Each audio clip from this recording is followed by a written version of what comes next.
Bismillahirrahmanirrahim. Assalamualaikum warahmatullahi wabarakatuh. Subhanallah walhamdulillah wa la ilaha illallah wallahu akbar. Rabbi shrah li sadri wa yassir li amri wahlul 'uqdatam min lisani yafqahu qawli. Qala Allah ta'ala fil Qur'anil Karim wa'tasimu bihablillahi jami'an wa la tafarraqu. Al-ayat. Islam merupakan agama yang rahmatan lil alamin. Ajarannya penuh dengan ketentraman, penuh dengan keberkahan, penuh dengan kedamaian.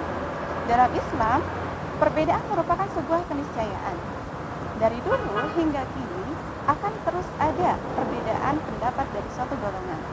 Namun sangat disayangkan, fenomena kali ini kita temui banyak sekali orang Islam yang saling mengkafirkan, saling menyalahkan, bahkan saling mencaci memaki. Padahal Islam tidak mengajarkan demikian. Sebagaimana sabda Rasulullah menegaskan bahwa al-muslimu man salimal muslimuna min lisanihi wa yadihi. Muslim adalah orang yang senantiasa menjaga orang lain dari lisan dan juga tangannya. Hadis riwayat Bukhari. Maka dari itu, pematerian ini merupakan salah satu pemateri yang sangat penting bagi kita untuk mendalami bagaimana tema kali ini kita akan membahas tentang menyikapi berbagai perbedaan pendapat dalam memahami ajaran Islam di kalangan umat Islam.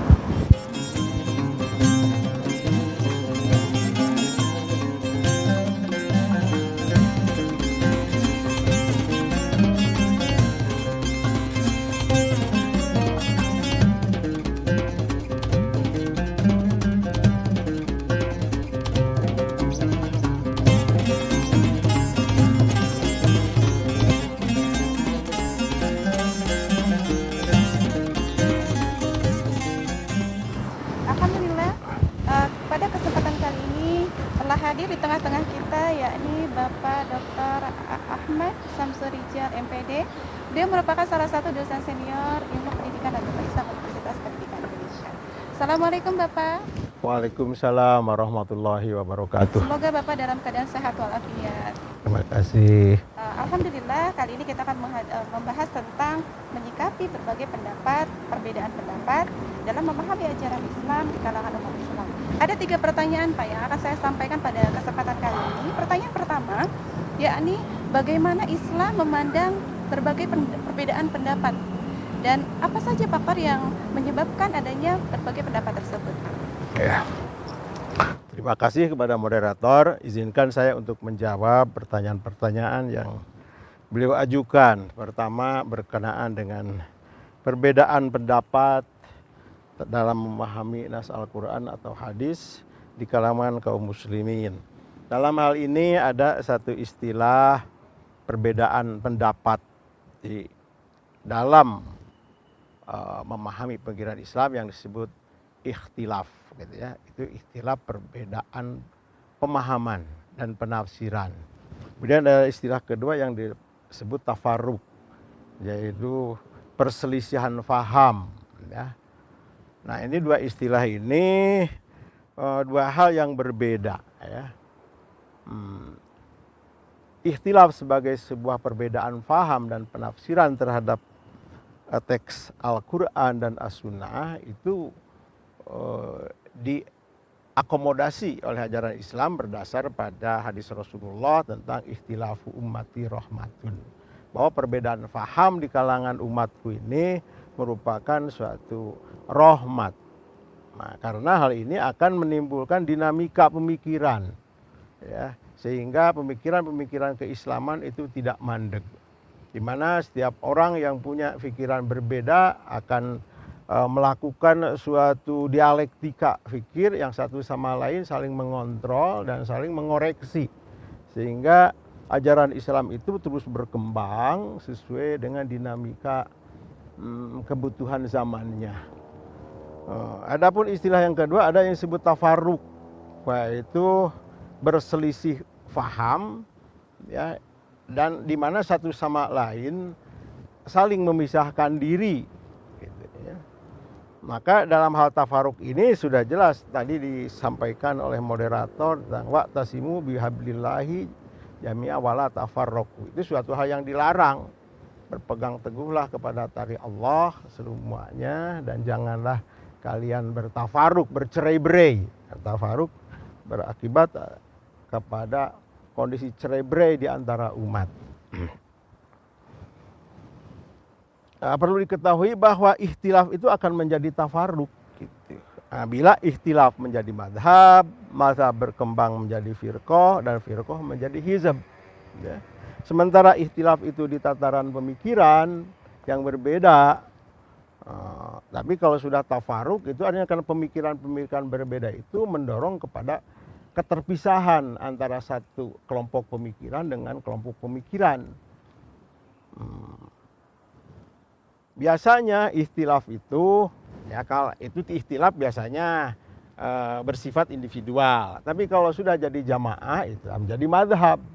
Madhab itu adalah tadi perbedaan paham secara kolektif gitu. Nah, di mana pendapat suatu tokoh atau yang memiliki pemikiran itu diikuti oleh sekelompok masyarakat yang menjadi pengikutnya. Kemudian madhab itu bisa jadi firqah. Ya, jadi sebuah kelompok eksklusif yang terpisah dari yang lain. Dalam kondisi madhab biasanya toleransi pikiran itu masih ada. Dalam arti kita cuma berbeda madhab saja, misalnya antara Syafi'i, Hanafi, Hambali dengan Maliki. Tetapi mereka tidak saling berpisah, masih bisa satu masjid misalnya. Saling imam jadi makmum silih gantian, itu di madhab-madhab fikih khususnya masih terjadi. Tapi kalau sudah firqah biasanya jadi eksklusif kelompok itu. Ya, artinya ya kita ini berada di kelompok ini, maka masjidnya menjadi terpisah, lingkungan ngajinya jadi terpisah, sehingga menjadi sebuah alur berpikir tersendiri kalau sudah firqah itu. Dan kalau sudah jadi firqah nantinya jadi hizbun. Hizb, partai bahasa kitanya. Ini mah yang disitir oleh Al-Quran, kullu hizbin bima ladaihim farihun. Kalau sudah jadi hizb, maka masing-masing hizb itu, masing partai akan bangga dengan dirinya. Jadi sayalah Islam yang sebenarnya itu. Ya, di luar saya itulah Islam yang tidak benar. Maka di sini akan terjadi proses pembid'ahan terhadap kelompok lain, pengkafiran terhadap kelompok lain hanya karena berbeda. Faham asalnya, tapi kemudian menjadi firqah dan kemudian menjadi hizb. Adapun yang menjadi penyebab terjadinya ikhtilaf, ini khususnya ikhtilaf, ya, yang menjadi penyebabnya itu biasanya pertama perbedaan pemahaman dan penafsiran terhadap teks, ya, yaitu Al-Quran dan As-Sunnah. Pertama perbedaan pemahaman itu ada faktor linguistik, yaitu di mana lafaz-lafaz Al-Quran itu bermakna multitafsir, ya, misalnya dalam kata-kata hin, ya, suatu masa tertentu gitu, ya, ada yang memaknai seketika, sehari, setahun, dan seumur-umur ada. Atau kata kuru dalam urusan perceraian, ada yang mengartikan suci, ada yang mengartikan masa haid gitu, ya. Jadi itu berkaitan dengan linguistik. Gitu. Juga dalam hal linguistik itu penafsiran yang bersifat sejarah, misalnya ya kata khilafah gitu.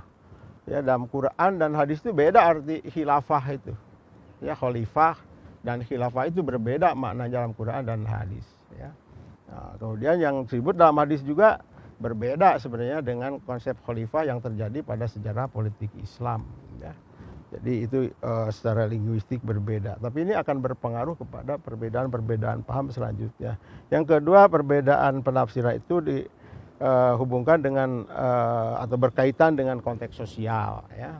Dalam konteks sosial itu penafsiran terhadap teks berbeda, ya. Misalnya berkaitan dengan himar gitu. Himar itu penutup, ya, burqa, ya, penutup penutup muka, wajah pada perempuan, ya. Apakah itu merupakan budaya atau syariah gitu. Nah, sebagian orang mengatakan itu budaya Arab, oleh karena itu bukan masuk dalam syariah yang wajib diikuti. Tetapi ada sebagian itu bukan budaya, ya, tapi itu syariah. Yaitu itu karena konteks sosialnya, di mana konteks sosial Arab itu menjadi dipahami sebagai sesuatu yang syar'i gitu.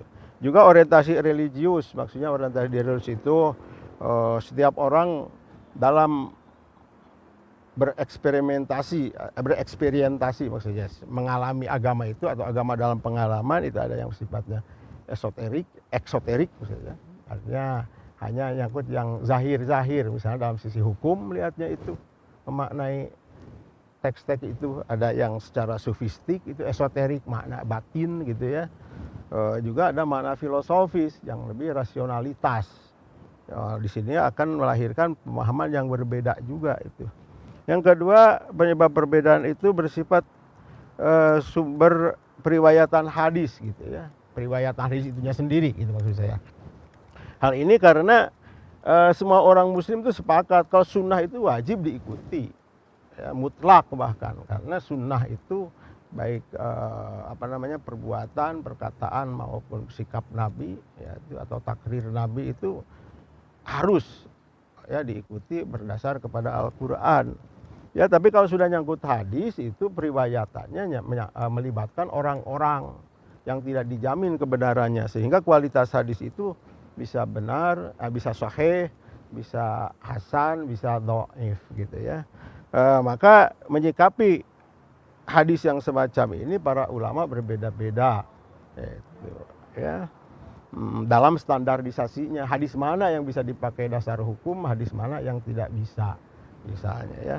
Ya contohnya saja misalnya Imam Hanafi itu menolak hadis ahad sebagai dasar hukum misalnya, kecuali kalau sahih betul gitu. Kalau sahih betul gitu hadis ahad itu. Tapi ada ulama lain dalam tingkat-tingkat tertentu hadis dhaif pun bisa dipakai misalnya. Ya, yang selanjutnya berkaitan dengan periwayatan hadis itu kuantitasnya juga para ulama berbeda-beda dalam memiliki ya, hadis secara kuantitas. Ada ulama semacam Imam Ahmad bin Hambal itu bisa paham sampai 1.000.000 hadis katanya. Jadi dia segala jenis hadis yang sahih, yang yang dhaif, ya, yang makbu, yang mardud, mereka tahu. Tapi ada ulama yang ratusan ribu saja ya, atau puluhan ribu di antara hadis-hadis itu. Nah, jadi itu juga mempengaruhi perbedaan mereka dalam menafsirkan teks itu. Yang ketiga juga lingkungan tempat mujahid berada itu menimbulkan penafsiran yang berbeda terhadap teks Quran dan Sunnah itu. Ya, bisa di daerah yang kering itu mereka melahirkan sebuah hukum yang disesuaikan dengan kondisi alamnya ya. Beda dengan daerah yang banyak airnya. Dalam hal inilah misalnya Imam Syafi'i ada yang disebut qaul qadim dan qaul jadid. Qaul qadim dibuat waktu dia di Gaza, daerah kering, air jarang gitu. Maka fatwa-fatwa tentang air berbeda dengan qaul qadimnya waktu dia pindah ke Mesir di mana air membeludak ya. Karena di sana sungai Nil begitu banyak. Misalnya juga lingkungan misalnya Imam Hanafi ya. Imam Hanafi juga berada di Baghdad gitu. Maka lingkungan di sana lebih rasional. Maka hukum-hukum yang dibangun oleh Imam Hanafi itu lebih bersifat rasional. Maka Imam Hanafi disebut ahlur ra'i gitu ya. Tadi berbasis pada rasional. Yang keempat, dalam paradigma ijtihadnya yang dipakai. Karena ijtihad itu bersumber pada Quran dan Sunnah. Untuk Quran semuanya sepakat. Ya, kecuali tadi dalam menafsirkan kata-katanya yang berbeda. Ya, tapi untuk hadis tadi berbeda juga para ulama itu Quran, Sunnah. Nah, terus turunan-turunan dari Quran hadis itu. Untuk Imam Syafi'i misalnya paradigma berpikirnya dalam istinbat ahkam atau membuat hukum-hukum itu berbasis pada Quran, Sunnah, Ijma, Qiyas, cuma 4. Sementara Imam Hanafi Quran, Sunnah mutawatir atau hadis mutawatir ya, terus hadis ahad yang sahih betul gitu ya. Terus tambah Qiyas itu lebih banyak, ada istisan, ada oraf juga ya dipakai. Dan sementara Imam Ahmad bin Hanbal lebih menekankan kepada hadis dan apa namanya asar-asar, baik itu dari para sahabat misalnya. Pokoknya ada yang ada riwayatnya. Nah itulah ya. Kemudian juga hierarkinya. Di mana hierarki setiap sumber itu posisinya dalam menerapkan hukum gitu ya. Apakah kias dibanding dengan hadis ahad, mana yang harus dipakai gitu ya. Nah itulah sebab-sebab.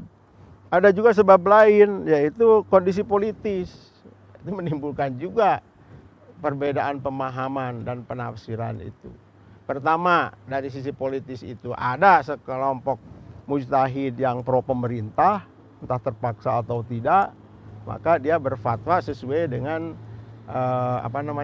kepentingan politisnya, atau juga lawan politisnya.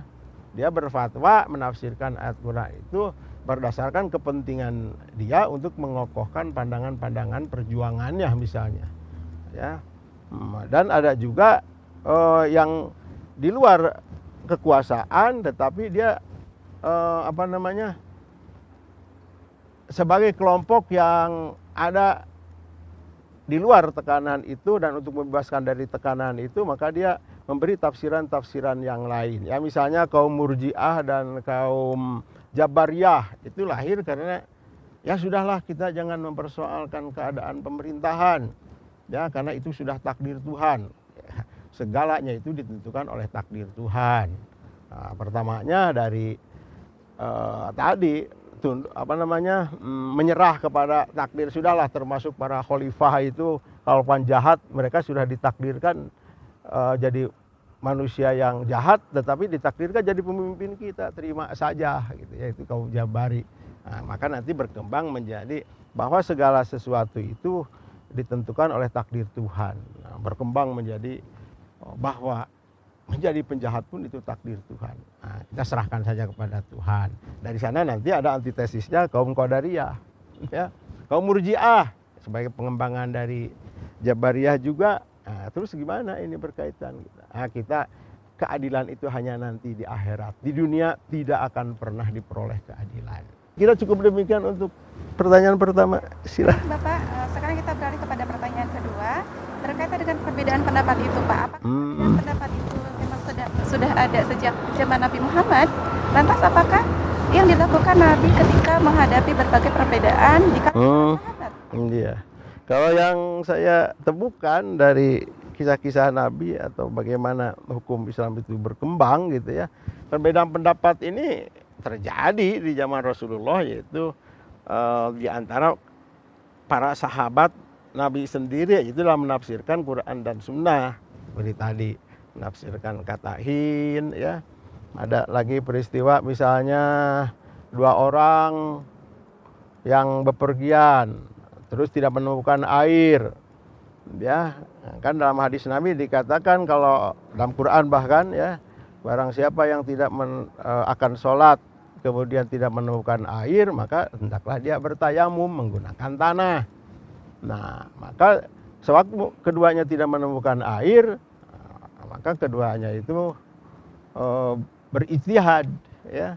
Yang satu sama-sama lah mengikuti, yaitu dia melakukan tayamum, ya, dan dia salat.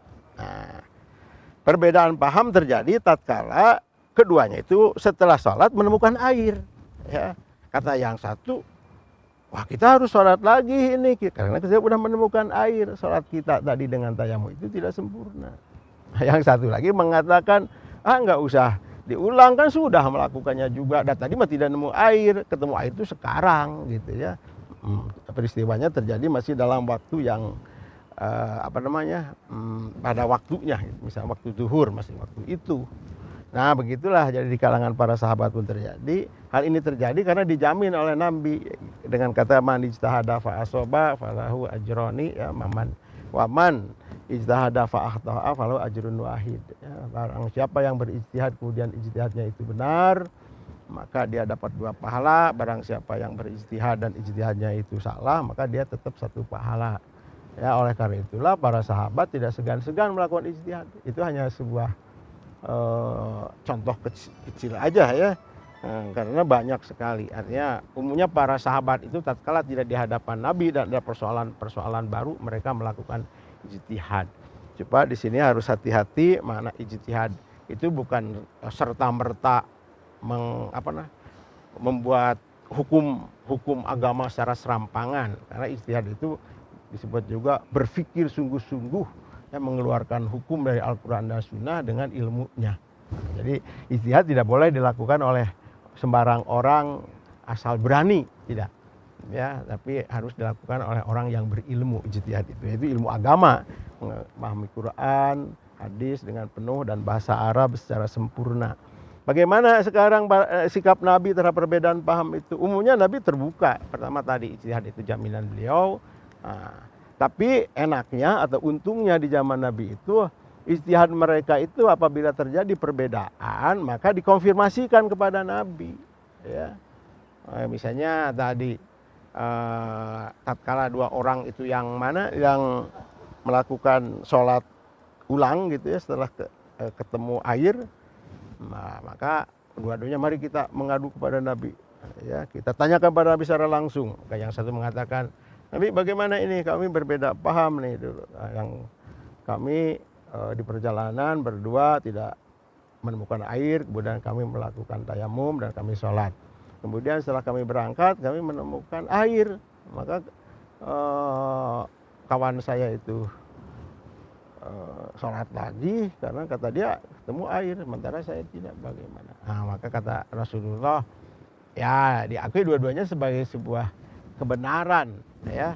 Kata Rasulullah, semua pandangan mereka itu para sahabat adalah benar. Nah, kamu ikuti aja salah satunya. Nah, maka lahirlah sebuah hadis, ashabi kan nujumi bi ayyihi muqtadaitum muhtadaitum. Sahabat-sahabat itu bagaikan bintang gemintang gitu ya. Dengan siapa Anda mendapatkan petunjuk, maka ikutilah, dan akan dengan kepada siapa Anda mengikuti, maka Anda akan mendapatkan petunjuk. Artinya para sahabat di sini jamin oleh para nabi, oleh Nabi, ya, pemikirannya itu sebagai bisa diterima gitu, dan kita boleh mengikuti salah satu di antaranya selama pandangan itu berbasis pada Al-Quran dan As-Sunnah. Kita masuk ke pertanyaan ketiga, yakni bagaimanakah sikap kita sebagai mahasiswa dalam menyikapi adanya perbedaan tersebut? Ya, sikap kita terhadap perbedaan-perbedaan tersebut, nah ini yang paling penting justru, karena itu realitas tadi, perbedaan paham, terus jadi ada mazhab, ada firqah, dan akhirnya jadi muncul tafarruq gitu ya.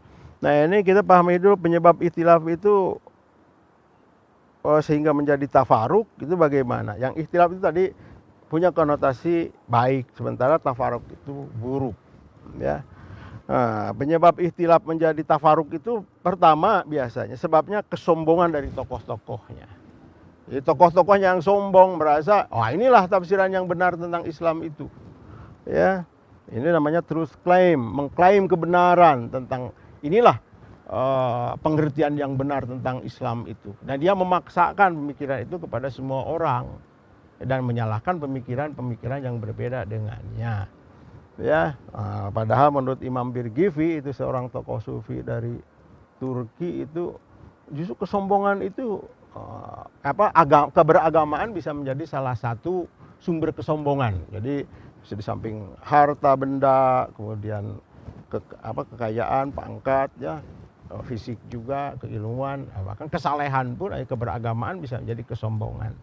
Nah, itu bahaya di sini. Itu biasanya ada itu ya, jadi kesombongan dari tokoh-tokohnya, merasa paling benar. Dan memang ada itu. Ya, yang kedua fanatisme para pengikutnya, awamnya fanatis. Jadi karena dia sudah menjadi satu kelompok firqah tadi atau satu madhab, kemudian jadi fanatis dengan kelompok itu, membela habis-habisan. Ya, itu. Yang ketiga, positioning hasil pemikiran sebagai ajaran agama. Maksudnya positioning itu hasil pemikiran, tapi dianggap itulah Islam. Nah, harusnya ya selama itu hasil pemikiran, ya pemikiran saja. Islam itu mutlak benarnya, hadis mutlak benarnya, pemikiran itu tidak mutlak benarnya. Itu yang harus apa namanya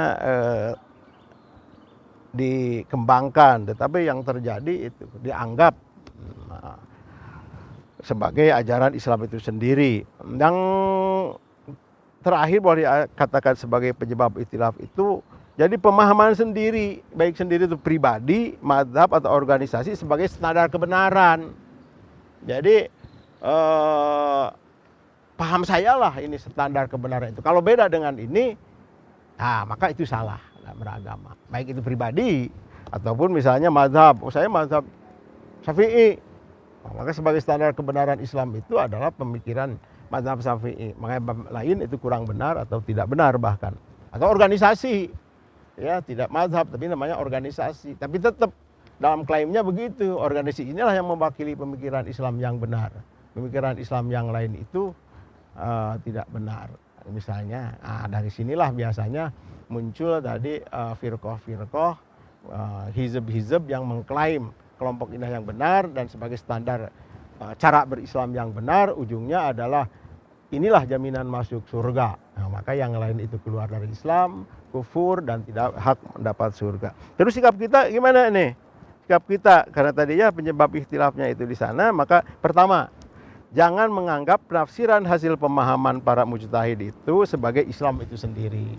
Maksudnya, ya, jadi penafsiran masih penafsiran saja, ro'yun, ya, sebuah pendapat orang yang tidak ada jaminannya. Ya kecuali nabi, hanya nabi manusia yang dijamin benarnya itu oleh Quran. Adapun selain nabi, mau dia mufti, mau dia itu imam madhab, mau profesor dalam bidang syariah, mau apapun, tidak ada jaminannya. Mau pakai misalnya ketua tarekat apa, tidak ada penjaminnya bahwa dia itu benar mutlak. Jadi kebenaran tetap dirujuk kepada Al-Quran dan Sunnah. Selama mendekati maka itulah diakui sebagai kebenaran. Kalau menjauh ya itulah yang harus dikritisi. Jadi pemikiran manusia itu hanya bisa mendekati kebenaran. Ya, dan itu harus menjadi asumsi dasar setiap kita nih. Pemikiran manusia hanya bisa mendekati kebenaran, tidak pernah mencapai kebenaran mutlak. Itu kecuali Nabi Muhammad. Yang kedua, memahami alasan-alasan perbedaan. Sudah tentu ini mah. Ya untuk mahasiswa sih cocok ini, karena mereka terpelajar yang harus berpikir kritis. Jadi argumen apa yang dipakai? Misalnya perbedaan dalam sholat itu soal waktu tahiyat, ada yang nunjuk berhenti, ada yang menggerak-gerakkan. Ya, kita cari alasannya. Dalam hadis itu katakan Rasulullah yuharrik, kata yuharrik itulah bagi satu kelompok, yuharrik itu ya menggerakkan. Menggerakkan itu satu kali juga menggerakkan. Tapi bagi yang lain muharrik itu karena itu mudha'afah dalam ilmu gramatika Arab atau nahwu itu menggerak-gerakkan. Kalau menggerak-gerakkan ya banyak, artinya digerak-gerakkan. Nah, artinya di sini dicari sebabnya. Ada sebuah buku yang mengguar itu alasan-alasan atau argumen-argumen perbedaan paham dalam 4 mazhab itu Bidayatul Mujtahid karya Ibnu Rushdi misalnya. Ya. Nah, terus jadi pahami dulu alasan-alasan sehingga kita bisa terbuka, pantesan aja. Nah, dalam istilah filsafat ada yang disebut antinomi. Antinomi itu ada dua pandangan yang bertabrakan tetapi masing-masing punya argumen kuat sehingga susah mana yang salahnya gitu ya. Nah, ini antinomi menurut Immanuel Kant itu. Yang ketiga, coba kembangkan tidak terikat secara eksklusif dengan madhab, dengan firqah, dengan golongan keagamaan tertentu. Jangan terlalu terikat.